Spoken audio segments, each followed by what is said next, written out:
Chapter 21.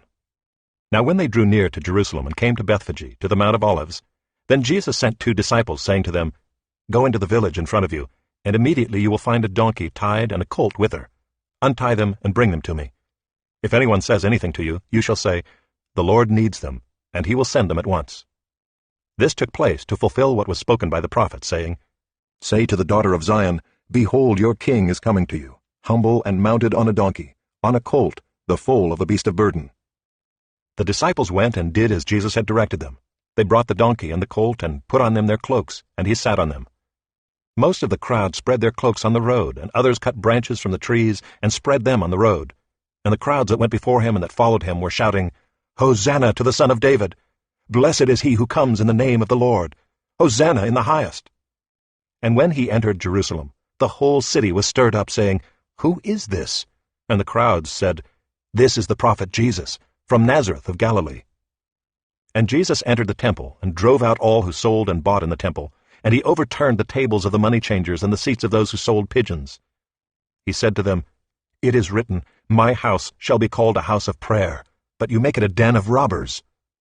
And the blind and the lame came to him in the temple, and he healed them. But when the chief priests and the scribes saw the wonderful things that he did, and the children crying out in the temple, Hosanna to the Son of David, they were indignant, and they said to him, Do you hear what these are saying? And Jesus said to them, Yes. Have you never read, Out of the mouth of infants and nursing babies you have prepared praise? And leaving them, he went out of the city to Bethany and lodged there. In the morning, as he was returning to the city, he became hungry, and seeing a fig tree by the wayside, he went to it and found nothing on it but only leaves. And he said to it, May no fruit ever come from you again. And the fig tree withered at once. When the disciples saw it, they marveled, saying, How did the fig tree wither at once? And Jesus answered them, Truly I say to you, if you have faith and do not doubt, you will not only do what has been done to the fig tree, but even if you say to this mountain, Be taken up and thrown into the sea, it will happen. And whatever you ask in prayer, you will receive if you have faith.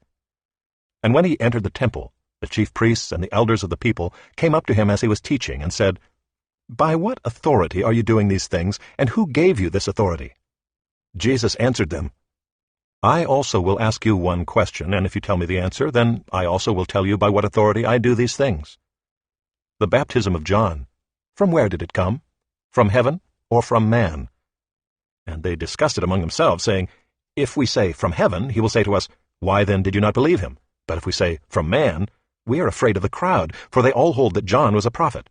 So they answered Jesus, We do not know. And he said to them, Neither will I tell you by what authority I do these things. What do you think? A man had 2 sons, and he went to the first and said, Son, go and work in the vineyard today. And he answered, I will not. But afterward he changed his mind and went. And he went to the other son and said the same. And he answered, I go, sir, but did not go. Which of the 2 did the will of his father? They said, The first. Jesus said to them, Truly I say to you, the tax collectors and the prostitutes go into the kingdom of God before you. For John came to you in the way of righteousness, and you did not believe him. But the tax collectors and the prostitutes believed him. And even when you saw it, you did not afterward change your minds and believe him. Hear another parable. There was a master of a house who planted a vineyard and put a fence around it and dug a winepress in it and built a tower and leased it to tenants and went into another country. When the season for fruit drew near, he sent his servants to the tenants to get his fruit. And the tenants took his servants and beat one, killed another, and stoned another. Again he sent other servants, more than the first, and they did the same to them. Finally he sent his son to them, saying, They will respect my son. But when the tenants saw the son, they said to themselves, This is the heir. Come, let us kill him and have his inheritance. And they took him and threw him out of the vineyard and killed him. When therefore the owner of the vineyard comes, what will he do to those tenants? They said to him, He will put those wretches to a miserable death and let out the vineyard to other tenants who will give him the fruits in their seasons. Jesus said to them, Have you never read in the Scriptures, The stone that the builders rejected has become the cornerstone. This was the Lord's doing, and it is marvelous in our eyes. Therefore I tell you, the kingdom of God will be taken away from you and given to a people producing its fruits. And the one who falls on this stone will be broken to pieces, and when it falls on anyone, it will crush him. When the chief priests and the Pharisees heard his parables, they perceived that he was speaking about them. And although they were seeking to arrest him, they feared the crowds, because they held him to be a prophet.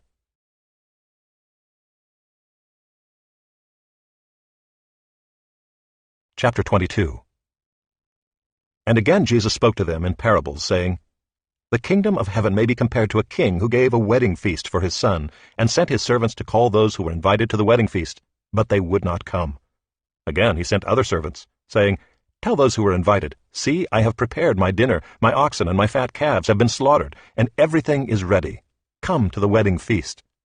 But they paid no attention and went off, one to his farm, another to his business, while the rest seized his servants, treated them shamefully, and killed them. The king was angry, and he sent his troops and destroyed those murderers and burned their city. Then he said to his servants, The wedding feast is ready, but those invited were not worthy. Go therefore to the main roads and invite to the wedding feast as many as you find. And those servants went out into the roads and gathered all whom they found, both bad and good. So the wedding hall was filled with guests. But when the king came in to look at the guests, he saw there a man who had no wedding garment. And he said to him, Friend, how did you get in here without a wedding garment? And he was speechless. Then the king said to the attendants, Bind him hand and foot, and cast him into the outer darkness. In that place there will be weeping and gnashing of teeth. For many are called, but few are chosen. Then the Pharisees went and plotted how to entangle him in his words. And they sent their disciples to him along with the Herodians, saying, Teacher, we know that you are true and teach the way of God truthfully, and you do not care about anyone's opinion, for you are not swayed by appearances. Tell us then what you think. Is it lawful to pay taxes to Caesar or not? But Jesus, aware of their malice, said, Why put me to the test, you hypocrites? Show me the coin for the tax. And they brought him a denarius. And Jesus said to them, Whose likeness and inscription is this? They said, Caesar's. Then he said to them, Therefore render to Caesar the things that are Caesar's, and to God the things that are God's. When they heard it, they marveled, and they left him and went away. The same day Sadducees came to him who say that there is no resurrection, and they asked him a question, saying, Teacher, Moses said, If a man dies having no children, his brother must marry the widow and raise up offspring for his brother. Now there were 7 brothers among us. The first married and died, and having no offspring, left his wife to his brother. So too the second and third, down to the 7th. After them all, the woman died. In the resurrection, therefore, of the 7, whose wife will she be? For they all had her. But Jesus answered them, You are wrong, because you know neither the Scriptures nor the power of God. For in the resurrection they neither marry nor are given in marriage, but are like angels in heaven. And as for the resurrection of the dead, have you not read what was said to you by God? I am the God of Abraham, and the God of Isaac, and the God of Jacob. He is not God of the dead, but of the living. And when the crowd heard it, they were astonished at his teaching. But when the Pharisees heard that he had silenced the Sadducees, they gathered together, and one of them, a lawyer, asked him a question to test him. Teacher, which is the great commandment in the law? And he said to him, You shall love the Lord your God with all your heart, and with all your soul, and with all your mind. This is the great and first commandment. And a second is like it. You shall love your neighbor as yourself. On these 2 commandments depend all the law and the prophets. Now while the Pharisees were gathered together, Jesus asked them a question, saying, What do you think about the Christ? Whose son is he? They said to him, The son of David. He said to them, How is it then that David in the Spirit calls him Lord, saying, The Lord said to my Lord, Sit at my right hand, until I put your enemies under your feet? If then David calls him Lord, how is he his son? And no one was able to answer him a word, nor from that day did anyone dare to ask him any more questions.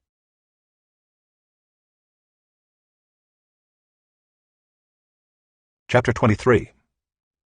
Then Jesus said to the crowds and to his disciples, The scribes and the Pharisees sit on Moses' seat. So do and observe whatever they tell you, but not the works they do. For they preach, but do not practice.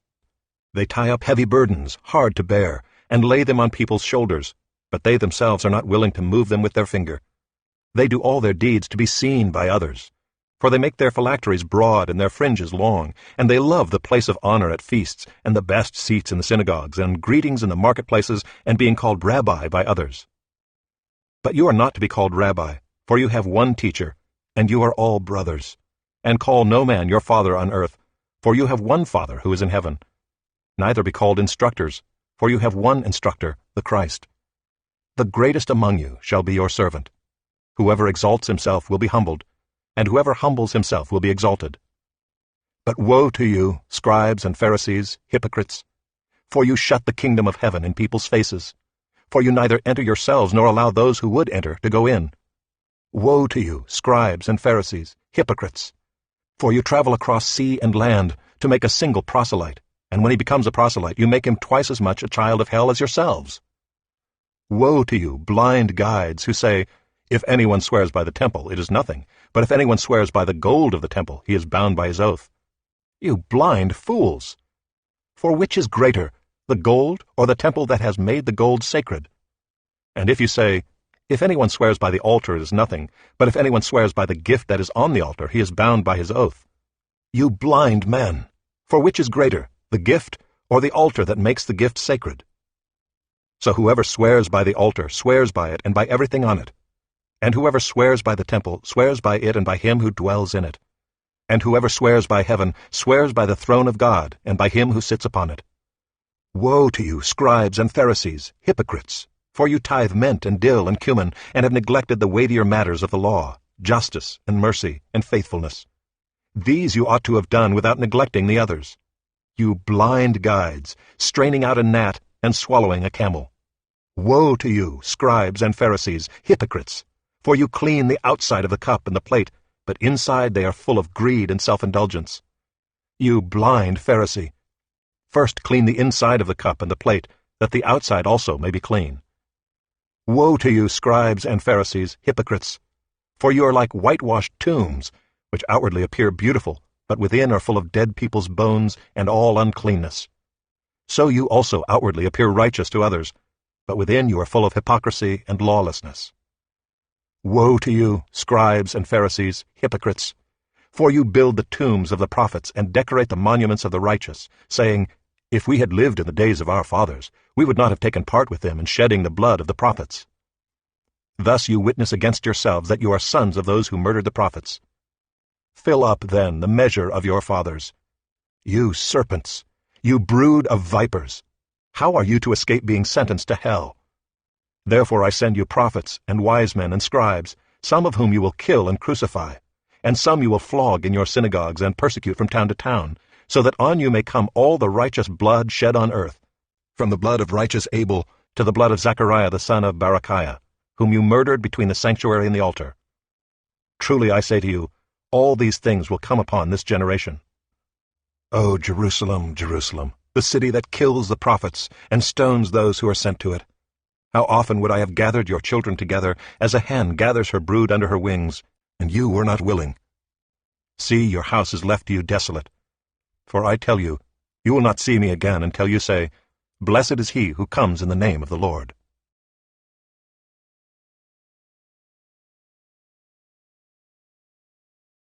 Chapter 24. Jesus left the temple and was going away, when his disciples came to point out to him the buildings of the temple.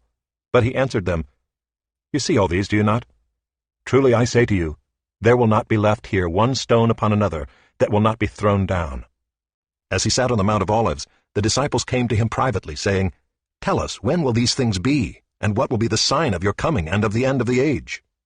And Jesus answered them, See that no one leads you astray, for many will come in my name, saying, I am the Christ, and they will lead many astray, and you will hear of wars and rumors of wars. See that you are not alarmed, for this must take place, but the end is not yet.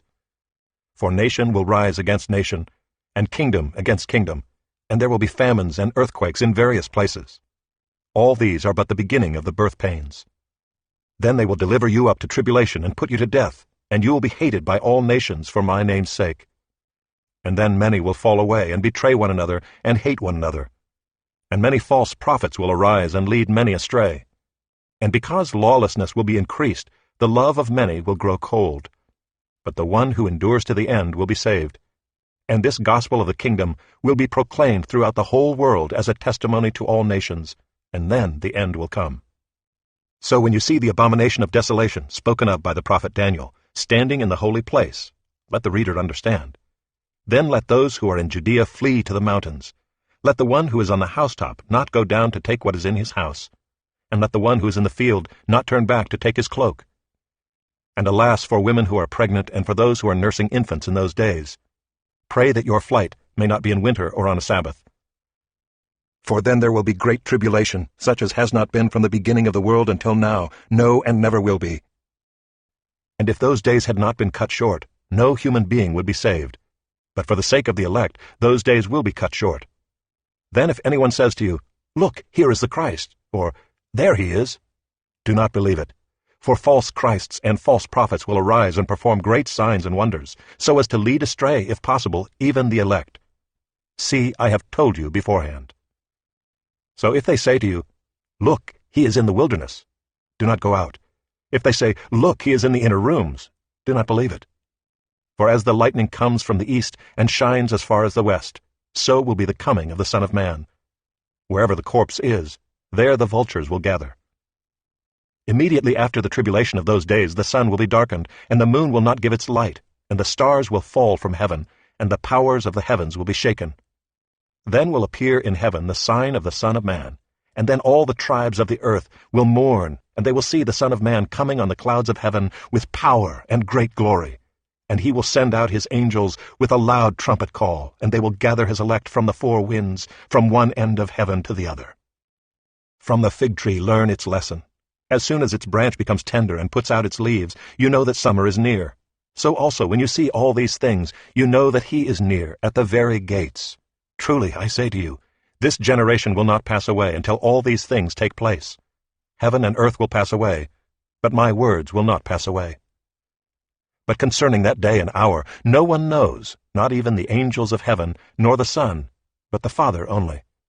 For as were the days of Noah, so will be the coming of the Son of Man. For as in those days before the flood they were eating and drinking, marrying and giving in marriage, until the day when Noah entered the ark, and they were unaware until the flood came and swept them all away, so will be the coming of the Son of Man. Then 2 men will be in the field, one will be taken, and one left. 2 women will be grinding at the mill, one will be taken, and one left. Therefore stay awake, for you do not know on what day your Lord is coming. But know this, that if the master of the house had known in what part of the night the thief was coming, he would have stayed awake, and would not have let his house be broken into. Therefore you also must be ready, for the Son of Man is coming at an hour you do not expect. Who then is the faithful and wise servant whom his master has set over his household, to give them their food at the proper time? Blessed is that servant whom his master will find so doing when he comes. Truly, I say to you, he will set him over all his possessions. But if that wicked servant says to himself, "My master is delayed," and begins to beat his fellow servants, and eats and drinks with drunkards, the master of that servant will come on a day when he does not expect him, and at an hour he does not know, and will cut him in pieces and put him with the hypocrites. In that place there will be weeping and gnashing of teeth.